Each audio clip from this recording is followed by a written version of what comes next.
بکریاں چراتے تھے، دونوں بیٹیاں ساتھ ہوتی تھی، اور ایک وقت وہ آتا تھا دوپہر میں جب سب اپنے اپنے جانور کو، سبھی ہوتے تھے اطراف کے جتنے لوگ، سب اپنے اپنے جانور کو چراتے تھے، اور چرانے کے بعد ایک جگہ ایسی تھی جہاں سب اپنے اپنے جانور کو پانی پلاتے تھے۔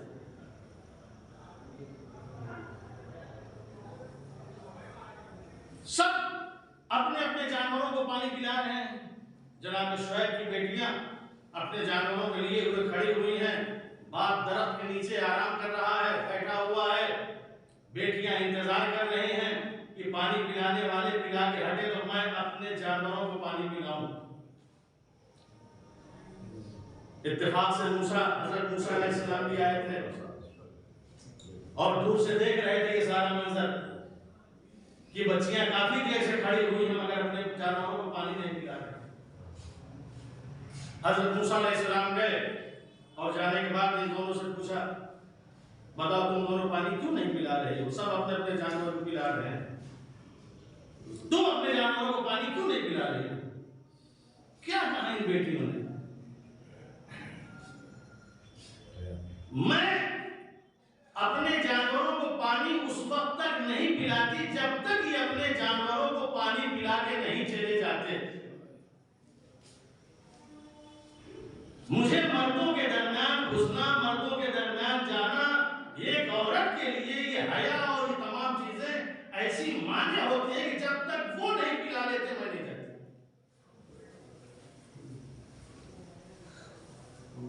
اچھا لو میں تمہارے جانوروں کو پانی پلا کے لاتا ہوں۔ حضرت موسیٰ علیہ السلام لے گئے، جانوروں کو پانی پلایا اور پانی پلا کے لے آئے۔ جناب شعیب دیکھ رہے ہیں، بیٹی سے کہا بلاؤ اس جوان کو، بلاؤ اس جوان کو، میں کچھ اس کو مزدوری اور اس کو کچھ اجرت دینا چاہتا ہوں۔ قرآن کہتا ہے فجاءتہ احداہما تمشی علی استحیاء، اس میں سے ایک بیٹی بڑے ہی حیا اور شرم کے ساتھ، اللہ اکبر، ہمت نہیں پڑ رہی اس جوان کے پاس جائے تو کیا کہے اور کیسے جائے اس جوان کے پاس۔ احداہما الاشتم، ان میں سے ایک بیٹی تمشی علی استحیاء، بہت ہی شرم کے ساتھ آگے بڑھی، اور آگے بڑھنے کے بعد جا کے حضرت موسیٰ سے کہتی میرے بابا نے آپ کو بلایا ہے، آپ نے بھی یہ کام کیا ہے، آپ کو کچھ اجر دینا چاہتے ہیں۔ بیٹی ہے، قرآن کہتا ہے جب چلی تو پاؤں سے حیا ظاہر ہو رہی تھی، چال سے حیا ظاہر ہو رہی تھی، چال میں وہ متانت تھی، وہ سنجیدگی تھی، وہ رفتار تھی۔ قرآن کہتا ہے تمشی علی استحیاء، بڑے ہی متانت اور سنجیدگی اور شرم کے ساتھ جناب موسیٰ کی طرف چلی ہے، اور جا کے موسیٰ کو بلا کے لائے۔ تو عزیزو، عورت کی چاہے رفتار ہو اس میں بھی حیا ہونی چاہیے، عورت کی گفتار ہو اس میں بھی حیا ہونی چاہیے، ہر چیز میں عورت کے حیا ہونی چاہیے۔ جہاں حیا ہوتی ہے آپ عورت کی رفتار ایک الگ دیکھیں گے، اس کی زبان ایک الگ انداز سے دیکھیں گے، اس کا بیان ایک الگ انداز سے دیکھیں گے، لیکن جہاں حیا نہیں ہوگی وہاں یہ ساری چیزیں نہیں ہوں گی۔ جناب شعیب کی بیٹیوں نے حیا کا اظہار کر کے قیامت تک آنے والے عورتوں کو بتایا کہ دیکھو اگر تم عورت ہو تو تمہارے اندر اتنی حیا ہونی چاہیے کہ تمہارے رفتار سے پتہ لگا لیا جائے کہ تم باحیا ہو، بے حیا نہیں ہو۔ تمہارے اندر حیا، تمہارے اندر شرم ہے، کیا کردار پیش کیا مولانا، کس طریقے سے گئی ہیں، کس طریقے سے جا کے حضرت موسیٰ علیہ السلام سے ملی ہیں، جو قرآن ذکر کر رہا ہے۔ یہ حیا، کاش کہ یہ حیا جس طریقے سے ان بیٹیوں کے اندر تھی آج ہماری بیٹیوں کے اندر، ہماری عورتوں کے اندر، ہمارے گھر والوں کے اندر یہ ہونا چاہیے، یہ ہونا چاہیے، تبھی تو جا کے ایک نظام، ایک قانون، ایک اچھی زندگی ہم گزاریں گے۔ ورنہ اگر یہ چیز ہمارے اندر نہ ہو پائے اگر ہم ایک بیٹی کو باحیا نہ بنا پائے، ایک عورت کو اگر ہم باحیا نہ بنا پائے تو ہم نے کیا کیا؟ پھر ہم بڑے شان سے کہتے ہیں کہ قرآن نے ہماری فضیلت بیان کی ہے، الرجال قوامون علی النساء، یہ مرد جو ہے عورتوں کے اوپر حکومت، یہ آپ کے حکومت رکھتا ہے، اس کو جو ہے حاکمیت کا حق ہے۔ کہاں سے حاکمیت؟ دیکھیں سب عورتوں پہ نہیں ہے حق کے حاکمیت، تمام عورتوں پہ نہیں، صرف اپنی بیوی پہ ہے۔ مردوں کو الرجال قوامون علی النساء یعنی اپنی بیویوں پہ، تمہیں جو حق کے حاکمیت حاصل ہے اپنی بیویوں پہ حاصل ہے کہ ان کو کس طریقے سے رکھنا ہے، کس طریقے سے زندگی گزارنا ہے، کس طریقے سے ان کو رہنا ہے۔ یہ ایک مرد کا کام ہے کہ مرد اپنے گھر کی عورتوں کو کس طریقے سے رکھے۔ ایک مرد جب اپنی بیوی اور اپنی عورت کی حفاظت کر لیتا ہے، اسے اچھی طرح رکھ لیتا ہے، تو اس مرد کو حق ہوتا ہے کہ اپنے آپ کو کہے الرجال قوامون علی النساء، مردوں کو حق حاکمیت حاصل ہے۔ لیکن اگر مرد اس میں ناکام ہے، پردے کی حفاظت نہیں کر پا رہا ہے، اس کا خیال نہیں کر پا رہا ہے، اس کو اس بات کا حق نہیں ہے کہ وہ کہے میں حاکم ہوں، میں سردار ہوں، میں یہ ہوں، میں وہ ہوں، اس کو اس بات کا حق نہیں حاصل ہے۔ اور اسی لیے کسی معصوم کی حدیث ہے کہ اگر مردوں کی غیرت و حمیت اور ان کے حیا کا اگر اندازہ کرنا ہو، اگر معلوم کرنا ہو کہ کون سا مرد کتنا باغیرت، کتنا باحیا اور کتنی اس کے اندر حمیت ہے، تو اس کے گھر کی عورتوں کے حجاب اور لباس کو دیکھ لو، حجاب اور لباس سے اندازہ ہو جائے گا کہ اس مرد کے اندر کتنی غیرت ہے، اس مرد کے اندر کتنی حمیت ہے۔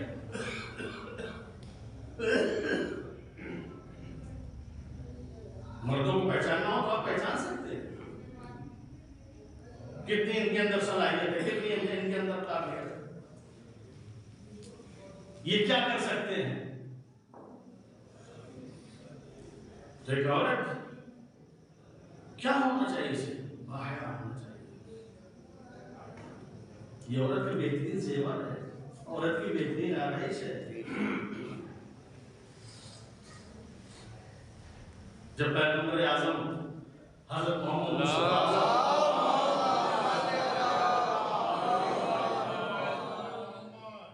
نے اپنی بیٹی سے کہا تھا، ایک عورت اور ایک بیٹی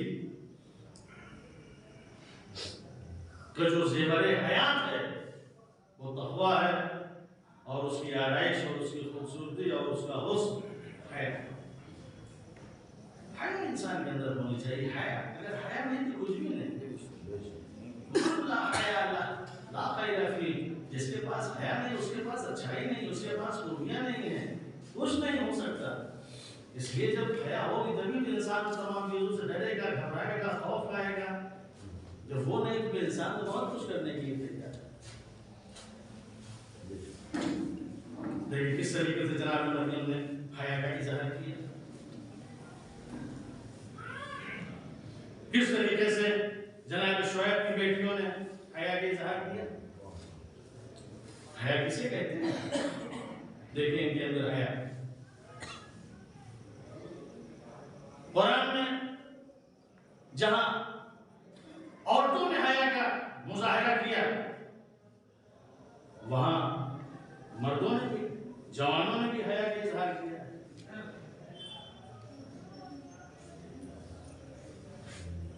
دنیا کہتی ہے کہ جوانوں کے اندر حیا نہیں، جوانوں کے اندر تو بہت حیا ہوتی ہے۔ اگر اپنے آپ کو باحیا بنانا چاہیں تو ان سے اچھا کوئی ہو نہیں سکتا۔ حیا واقعی اگر بنانا چاہیں، حیادار اپنے آپ کو بنا سکتے۔ قرآن پڑھیے، جناب یوسف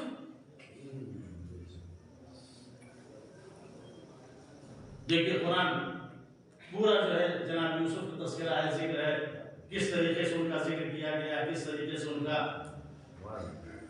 کردار پیش کیا گیا ہے جناب یوسف کیا ہے غلام کہاں ہے ایک بادشاہ ایک شہزادی اس کے اگر شہزادی کسی چیز کا حکم دے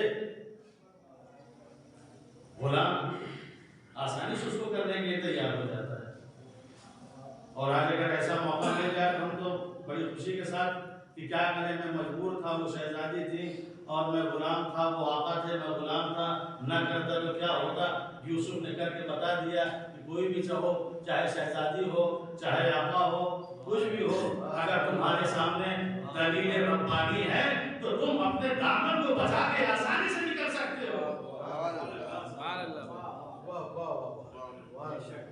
اور اگر یہ چیزیں نہیں ہیں تو جو چاہے کرو بہت کچھ کر سکتے ہو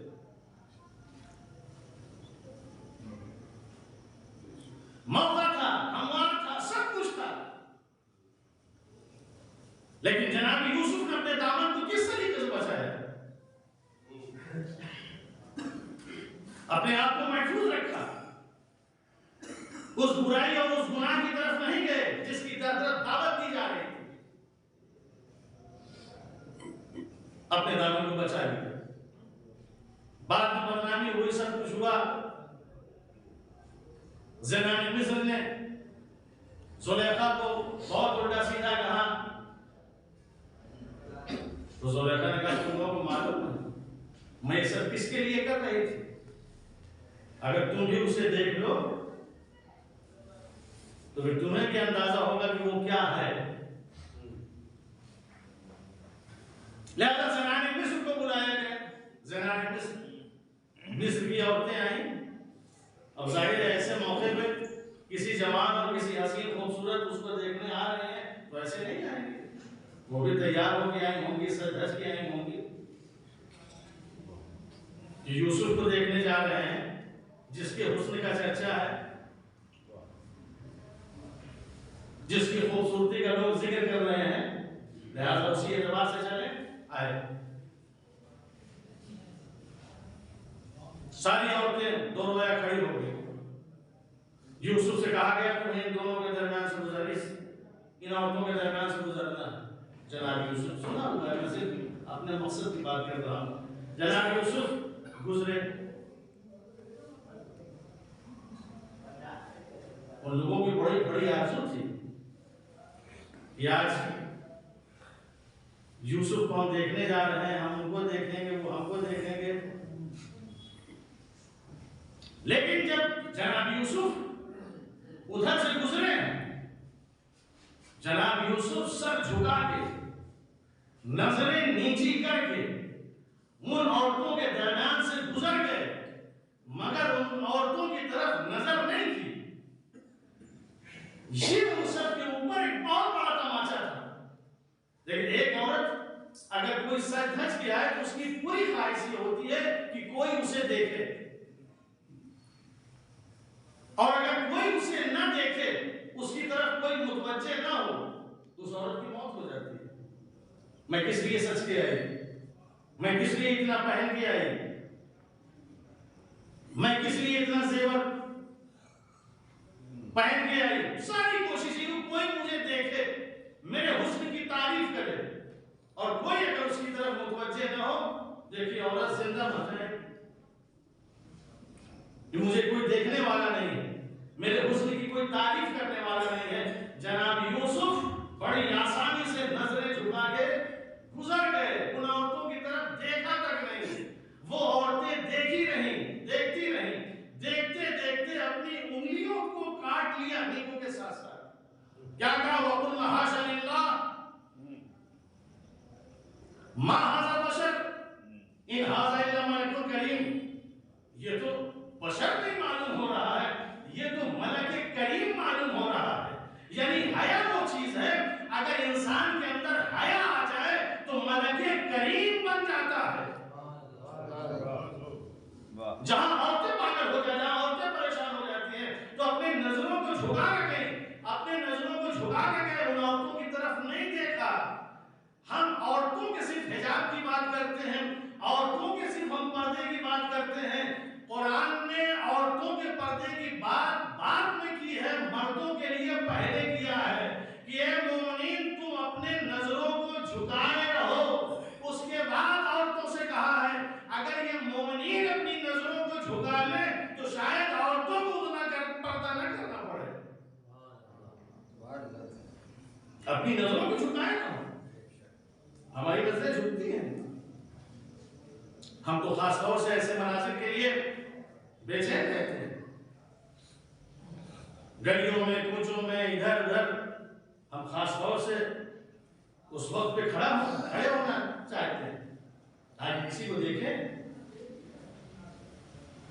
اپنی نظروں کو جھکاؤ. کس سے کہا جا رہا ہے؟ مردوں سے, مومنین سے. اپنی نظروں کو جھکاؤ. اگر تم اپنی نظروں کو جھکا دو گے تو عورتوں کے لیے بڑی راحت ہو جائے گی, عورتوں کے لیے بڑی آسانیاں ہو جائیں گی. لیکن یہی مرد اگر گھورتا رہے گا, یہی اگر دیکھتا رہے گا, کہاں بچ کے جائے گا؟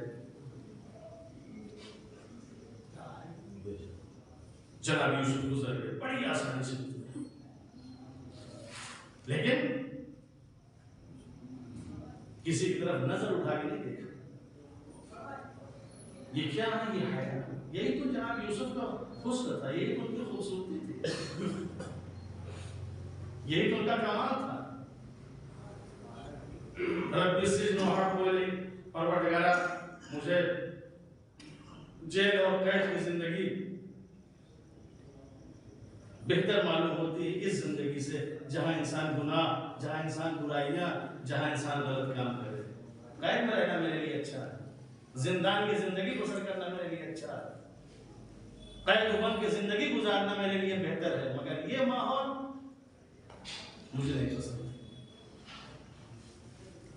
ایسے ماحول میں میں نہیں رہنا چاہتا, ایسے ماحول میں میں زندگی نہیں بسر کرنا چاہتا. ہمیں وہ ماحول چاہیے. یہ کردار جہاں حیا اور ایسی حیا جس کو اگر آج ہم پڑھیں اپنے اندر پیدا کریں تو یقیناً ہم اپنے اس مقاصد میں کامیاب ہیں. حیا, ایک جملہ کہہ رہا ہوں, حیا حیا وہاں ہوتی ہے جہاں حیات ہوتی ہے.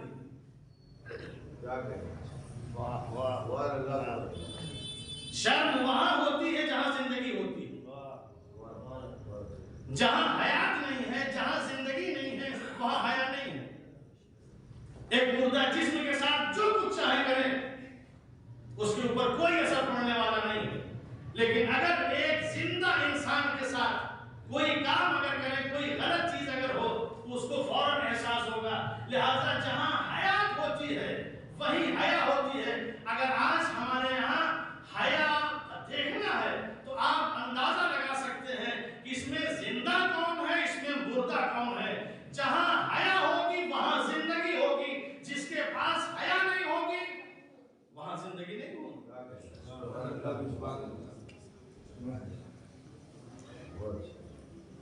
حیاتی انسان کو تمام چیزوں سے روکتی ہے, ورنہ اگر انسان کے پاس حیا اور زندگی نہیں ہے تو پھر کچھ بھی نہیں. ایک مردہ انسان کے ساتھ جو چاہے کرے, لیکن ایک زندہ انسان اس کے جسم سے لباس اتاریے کبھی گوارا نہیں کرے گا, کبھی برداشت نہیں کرے گا. آج ہمارے لباس اترتے چلے جا رہے ہیں, لباس ہمارے چھوٹے سے چھوٹے ہوتے چلے جا رہے ہیں, ٹائٹ سے ٹائٹ ہوتے چلے جا رہے ہیں, ہمیں احساس نہیں.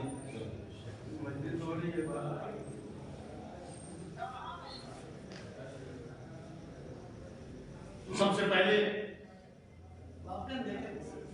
احساس ہونا چاہیے, احساس ہونا چاہیے. سب سے پہلے حضرت آدم علیہ السلام اور جناب حوا جب یہ جنت سے زمین پہ آنے لگے, لباس جنت اتار لیا گیا تھا, چلے آتے.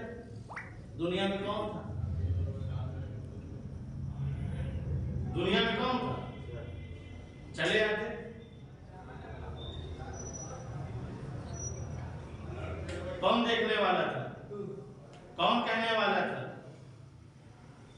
کوئی نہیں تھا، آ جاتے، لیکن جیسے ہی لباس جنت ان کا لیا گیا اور ان کو زمین پہ آنے کے لیے کہا گیا، زمین پہ آتے وقت ان کو اتنا گوارا نہ ہوا کہ وہ اس عالم میں آئے، تین کے پتے لپیٹ کے اس دنیا میں آئے۔ آنے کے بعد دنیا والوں کے لیے یہی ایک پیغام ہے، دیکھو کہ اگر میں اس دنیا میں آتا تو یقیناً کوئی مخلوق نہیں ہے، مجھے کوئی دیکھنے سننے اور کہنے والا نہیں ہے، لیکن اس کے باوجود حیا کا تقاضا یہ ہے کہ جس میں انسان کا ڈھکا رہنا چاہیے، وہ ساری چیزیں انسان کی محفوظ رہنا چاہیے۔ اگر جناب آدم کا یہ طریقہ اور یہ روش اگر ہم اختیار کر لیں، اسی کے بارے میں اگر سوچ لیں، تو یقیناً آج جو ہمارے لباس کوتاہ سے کوتاہ تر ہوتے جا رہے ہیں، ٹائٹ سے زیادہ ٹائٹ ہوتے جا رہے ہیں، ہم ان تمام چیزوں کے بارے میں سوچیں گے اور اس کے اوپر عمل کریں گے۔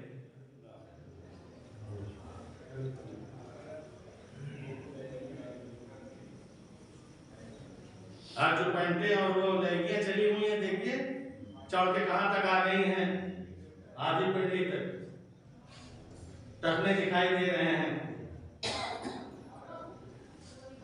بھائی ساتھ میں چل رہا ہے، باپ ساتھ میں چل رہا ہے، خوش ہے، ہماری بیٹی اور ہماری بیوی بہت ماڈرن ہے اور بہت ویسی ہے اور کیسا لباس پہنے ہیں۔ شریعت کہتی ہے کہ یہ جو پیر کا یہ ہے، یہ حصہ بھی جو ہے عورت کے دکھنا نہیں چاہیے جہاں مسح کیا جاتا ہے۔ ہم یہاں تک کھولے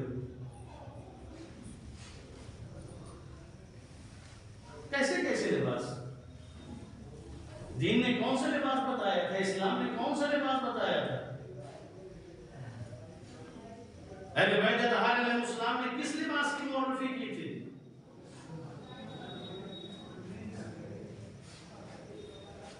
پیغمبر اسلام حضرت محمد مصطفیٰ صلی اللہ علیہ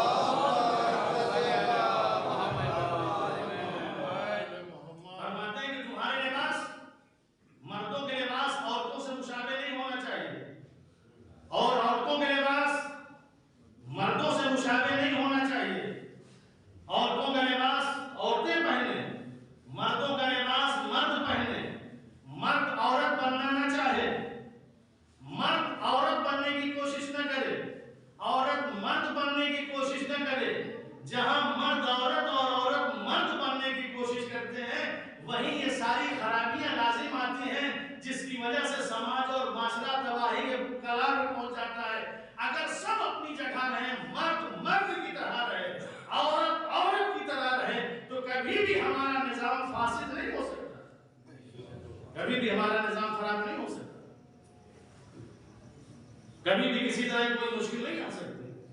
جہاں ہر ایک اپنی حد میں رہے، مرد اپنی حد میں رہے، عورت اپنی حد میں رہے۔ یہ بڑی واقعی عجیب چیز ہے، اس کا خیال کرنا چاہیے، ہمیں سوچنا چاہیے، یہ ہمارا بنیادی حق ہے۔ یہ اگر ہمارے پاس نہیں سمجھیے کچھ بھی نہیں،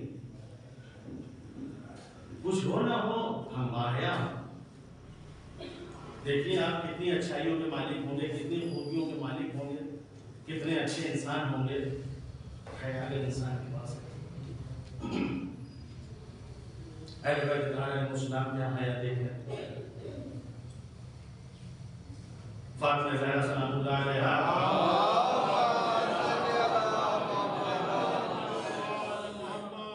کیا فرما رہی ہیں؟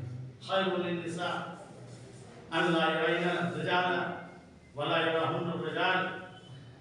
عورتوں کے لیے سب سے بہترین چیز یہ ہے کہ ایک عورت کو کوئی مرد نہ دیکھے اور کوئی مرد کسی عورت کو نہ دیکھے۔ آج آ جائیے اپنی اپنی شادیوں، اپنے اپنے فنکشن، کون کس کو دیکھ رہا ہے، کیا ہنگامے ہیں، کس طرح کی گیدرنگ ہو رہی ہے، کس طرح کی شادیاں ہو رہی ہیں، کس طرح کے گناہ ہو رہے ہیں۔ ان لا یرین الرجال ولا یراہن الرجال۔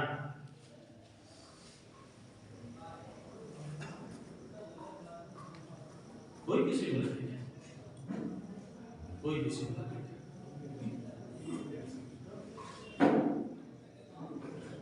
یہ احتیاط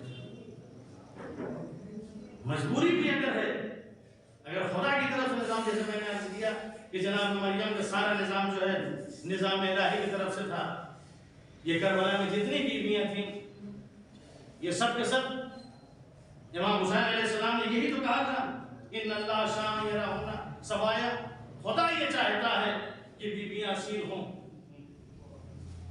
اسیر کیسے ہوں گی؟ ہاتھ میں ہتھکڑی ہوگی، پیر میں پوری ہوگی، ہو سکتا ہے سر پہ ریدا نہ ہو، یہ ساری چیزیں ہوں گی اسیر میں۔ اللہ چاہ رہا تھا، کیا یہ بیویاں بہانہ نہیں بنا سکتی تھیں؟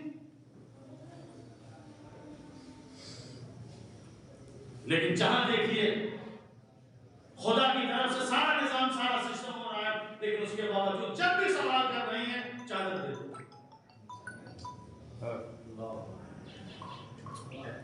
جب بھی سوال کیا جا رہا ہے چادر دے دو، چادر دے دو۔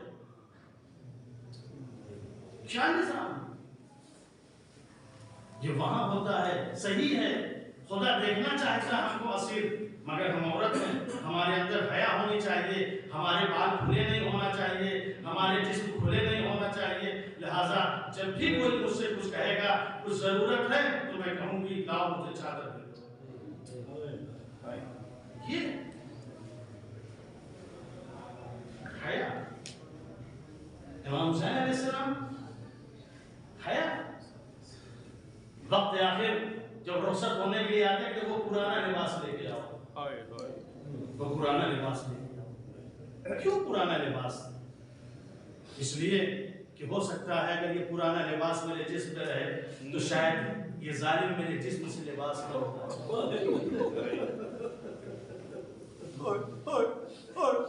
جہاں حیا ہوتی ہے وہاں زندگی سے لے کے موت تک انسان سوچتا ہے، موت تک سوچتا ہے۔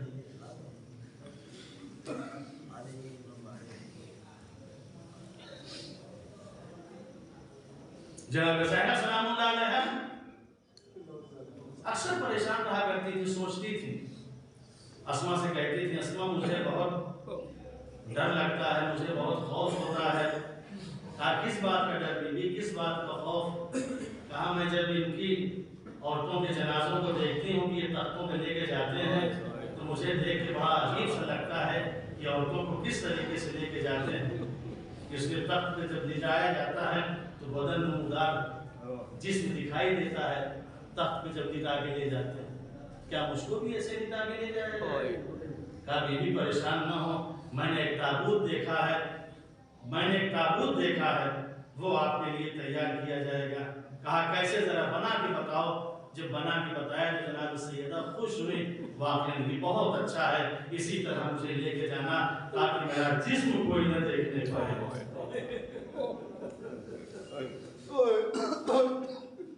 یہ حیا، یہ حیا ہے جو انسان کو زندگی سے لے کے موت تک ان تمام چیزوں کو اوپر سوچنے پر مجبور کرتے ہیں۔ عورتوں کے اندر کتنی حیا واقع ہے، دیکھیے آپ اندازہ کیجیے۔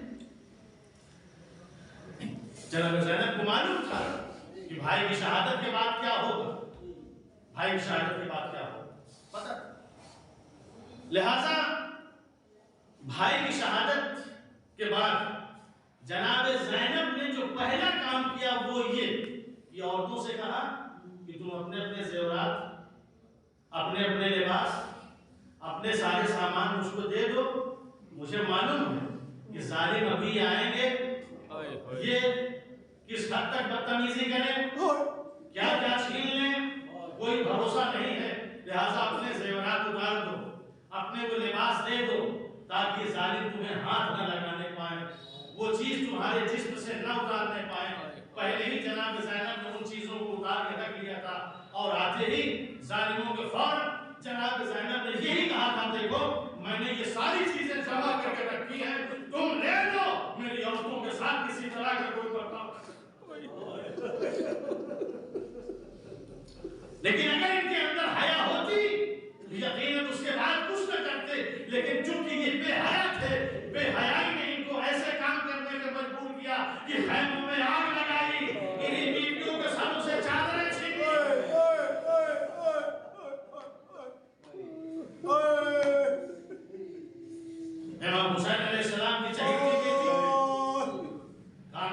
والے چھے کام کون کر سکتا ہے؟ یہ باحیا نہیں کر سکتا، بے حیا کر سکتا ہے، جسے کسی چیز کا ڈر نہ ہو، کسی چیز کا کوئی خوف نہ ہو، کسی چیز کا کوئی احساس نہ ہو، وہی یہ سارے کام کر سکتا ہے۔ جناب زینب نے سب کچھ دے دیا ہے، لیکن اس کے باوجود ان کے اوپر کوئی اثر نہیں، اور یہ اپنی مرضی سے سب کچھ کر دیے جو نہیں کرنا چاہیے۔ خیموں میں آگ بھی لگا دی، سروں سے چادریں بھی چھین گئی، سکینہ کے رخسار پہ تماشے بھی لگا دیے، سب کچھ کیا۔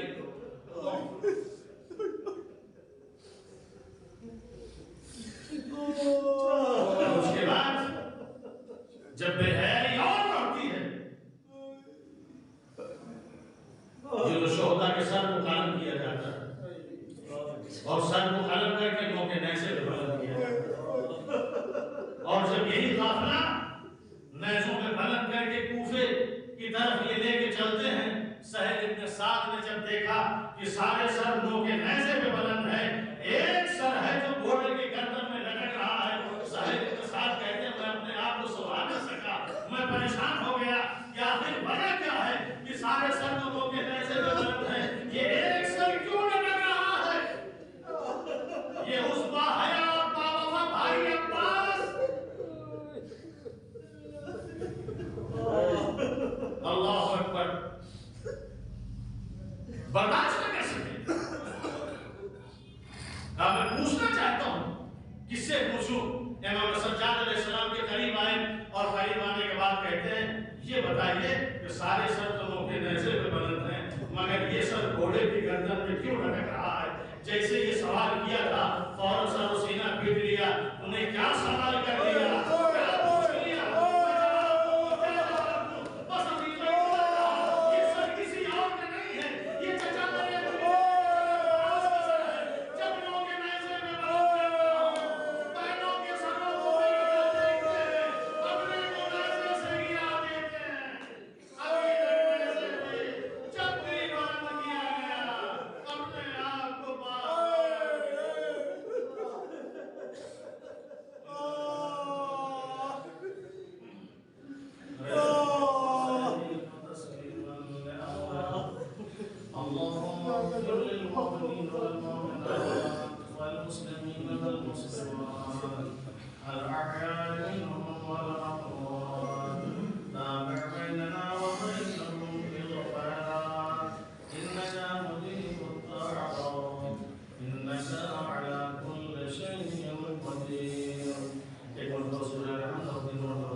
اللهم صل على محمد وعلى محمد. بسم الله الرحمن الرحيم. الحمد لله رب العالمين الرحمن الرحيم مالك يوم الدين. إياك نعبد وإياك نستعين اهدنا الصراط المستقيم صراط الذين أنعمت عليهم غير المغضوب عليهم ولا الضالين. بسم الله الرحمن الرحيم. قل هو الله أحد الله الصمد لم يلد ولم يولد ولم يكن له كفوا أحد. بسم الله الرحمن الرحيم. قل هو الله أحد الله الصمد لم يلد ولم يولد ولم يكن له كفوا أحد. بسم الله الرحمن الرحيم. قل هو الله أحد الله الصمد لم يلد ولم يولد ولم يكن له كفوا أحد. كذلك الله ربنا. اللهم صل على محمد وآل محمد. ربنا تقبل منا إنك أنت السميع العليم. اللهم صل على محمد وآل محمد.